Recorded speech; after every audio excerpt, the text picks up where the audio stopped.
Alexandre o Grande, olá, tudo bem? Depois que o Alexandre o Grande conquistou o mundo, ele era da Macedônia, né? O Aristóteles também era um argirita, né? Ele, depois que ele conquistou o mundo, aí são chamados os helenistas. Aí apareceram muitos movimentos filosóficos. E cada movimento filosófico pregou uma coisa. Mas eu quero falar de um grupo hoje, eu quero falar dos cínicos. Olha, os cínicos, eles não têm assim essa palavra não tem essa conotação que tem hoje de cínico não, tá? A palavra cínico veio do grego e vem da palavra kinos, que significa vida de cachorro. Ela foi criada por um indivíduo, mas quem praticou mais ela foi o Diógenes, né? O Diógenes. E interessante que tudo repercute. Ó, nós estamos no século XX, né?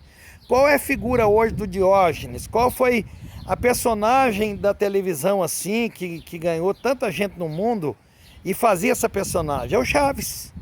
Roberto Bolanhos, no mínimo, estudou filosofia, estudou lá os cínicos e quis viver o Diógenes. O Diógenes morava no barril e ele não se preocupava em ter bens.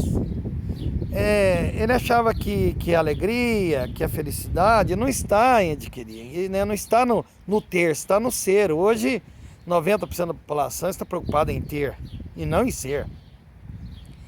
Mas tem cada coisa linda na vida de Diógenes. Diógenes andava com a lanterna acesa de dia procurando um homem.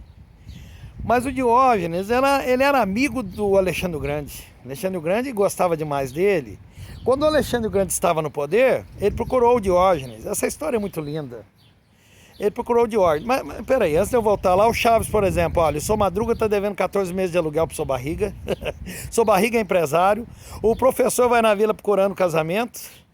A viúva tá lá, não sabe, tem um filho que ela mimou, né?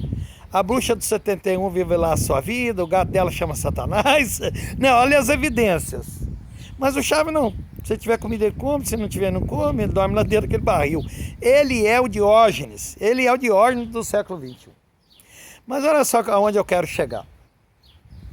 O Alexandre o Grande foi procurar o Diógenes lá no barril. E chegou lá, parou em frente ao sol. E falou: Diógenes, hoje eu tenho muita coisa em mãos. Tem todo o poder, eu tenho governo, eu queria te oferecer uma secretaria. Eu queria te oferecer lá uma função no alto escalão do meu império, né? O império grego, né? Gostaria que você escolhesse. Aí primeiro Diógenes falou para ele assim: Alexandre, dá para você fazer o favor de dar licença do sol? Você está atrapalhando o sol.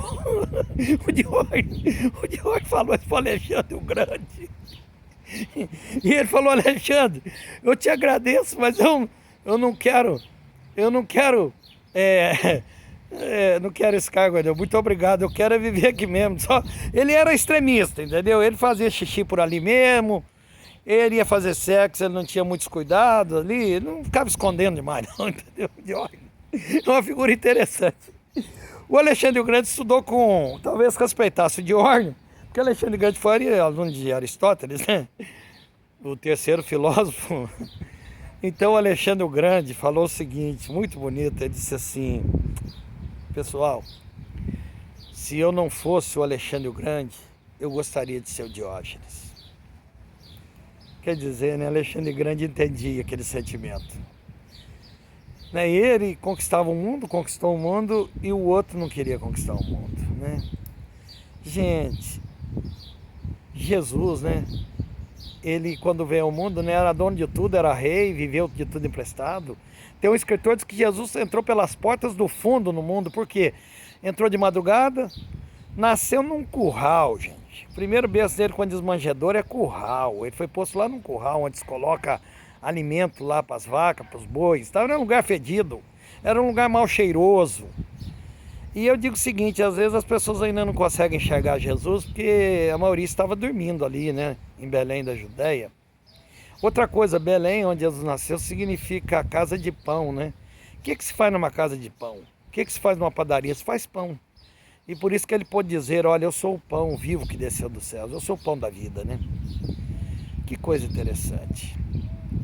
Jesus era dono, é dono do mundo. O povo foi procurar ele lá no palácio para ver se ele nasceu lá. Ele não nasceu lá. Ele era o rei, mas não nasceu lá. Olha, o problema todo, ninguém o reconheceu por causa desses detalhes.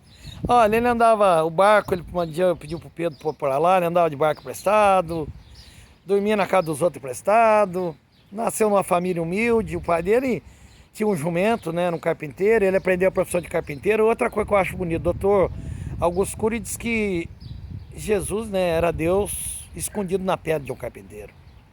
Outra coisa, né, as ferramentas que ele trabalhava, o martelo, o prego, o esquadro, a madeira, ele fazia uma catarse, né? Ele trabalhava com aquilo, a mãe dele deve ter dito para ele muitas vezes, filho, cuidado para você não bater o martelo no dedo, cuidado para você não machucar. Mas era com aquelas ferramentas que ele iria morrer, ele ia ser pregado numa cruz, numa madeira. Queridos, Jesus, né, pegou um jumentinho lá emprestado, havia um pregador internacional falando numa universidade nos Estados Unidos. Esse pastor recebeu de algumas universidades, do doutor honoris causa, né? Títulos de doutor honoris causa. Ele estava pregando na universidade, um professor lá sarcástico e mau, e perguntou para ele, o pastor, por que Jesus usou um túmulo emprestado, né? Ele foi sepultado lá entre os ricos e num túmulo emprestado, sendo que nunca cometeu nenhuma injustiça. O pastor falou, olha, sabe de uma coisa? Ele só ia ficar 3 dias no túmulo, para que ter um túmulo permanente, um túmulo vitalício?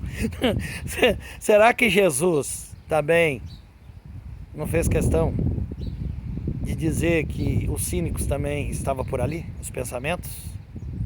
Um beijo aí para você pensar, tá?